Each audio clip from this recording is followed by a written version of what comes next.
Order ತೆಗೆದುಕೊಳ್ಳುವ ಸಂದರ್ಭ hand ಹೇಳುತ್ತದೆ ಲೈನ್ಸ್ ಮತ್ತು ವ್ಯಾಲ್ಯೂ ಅಚೀವ್ಮೆಂಟ್ ಎಷ್ಟಾಗುತ್ತಿದೆ ಎಂದು, ಮತ್ತು ಇದರಿಂದ ವಿಜಯ್ಗೆ ಗೊತ್ತಾಗುತ್ತದೆ ಅವರ ಈ ಔಟ್ಲೆಟ್ನಲ್ಲಿ ವ್ಯಾಲ್ಯೂ ಟಾರ್ಗೆಟ್ ಏನೋ ಅಚೀವ್ ಆಗುತ್ತಿದೆ, ಆದರೆ ಲೈನ್ ಟಾರ್ಗೆಟ್ ಅಚೀವ್ ಆಗುತ್ತಿಲ್ಲ ಎಂದು. ಹಾಗಾದರೆ ಬನ್ನಿ ನೋಡೋಣ ಅವರು ಮುಂದೆ ಏನು ಮಾಡುತ್ತಾರೆ ಎಂದು. ಗುಪ್ತಾ ಅವರೇ, ಸಿಂಥಾಲ್ ಡಿಯೋನಲ್ಲಿ 15% ಮಾರ್ಜಿನ್ ಜೊತೆ 12% ಸ್ಕೀಮ್ ಕೂಡ ಇದೆ.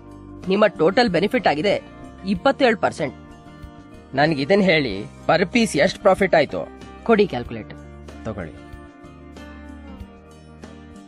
ಇದ್ರ MRP 175 ರೂಪಾಯಿ. ನಿಮ್ ಲ್ಯಾಂಡಿಂಗ್ ಪ್ರೈಸ್ ಆಗುತ್ತೆ 133 ರೂಪಾಯಿ 91 ಪೈಸೆ. ಹಾಗಾದ್ರೆ ನಿಮ್ ಪ್ರಾಫಿಟ್ ಆಯ್ತು 41 ರೂಪಾಯಿ 9 ಪೈಸೆ ಪರ್ ಪೀಸ್. ಇದಂತೂ ಒಳ್ಳೆ ಸ್ಕೀಮ್ ಆಗಿದೆ.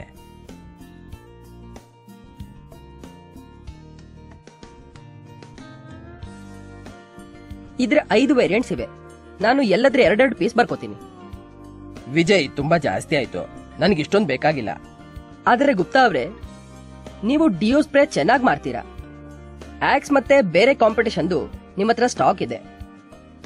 ನಿಮ್ಮ ಅಂಗಡಿಲಿ ಸಿಂಥಾಲ್ ಡಿಯೋ ಸ್ಪ್ರೇ ಖಂಡಿತವಾಗ್ಲೂ ಒಳ್ಳೆ ಸೇಲ್ ಆಗುತ್ತೆ.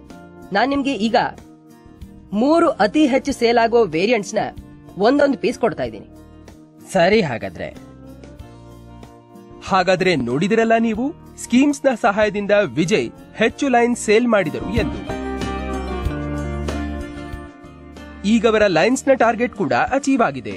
ಹಾಗಾದರೆ ನೋಡಿದಿರಲ್ಲ ನೀವು, ಹ್ಯಾಂಡ್ ಹೆಲ್ಡ್ ನ ಸಹಾಯದಿಂದ ಯಾವ ರೀತಿಯಿಂದ ಅವರು ಔಟ್ಲೆಟ್ಗಾಗಿ ನಿಶ್ಚಿತಪಡಿಸಿರುವ ಲೈನ್ ಮತ್ತು ವ್ಯಾಲ್ಯೂ ಟಾರ್ಗೆಟ್ಸ್ ಎರಡನ್ನು ಅಚೀವ್ ಮಾಡಿದರು ಎಂದು.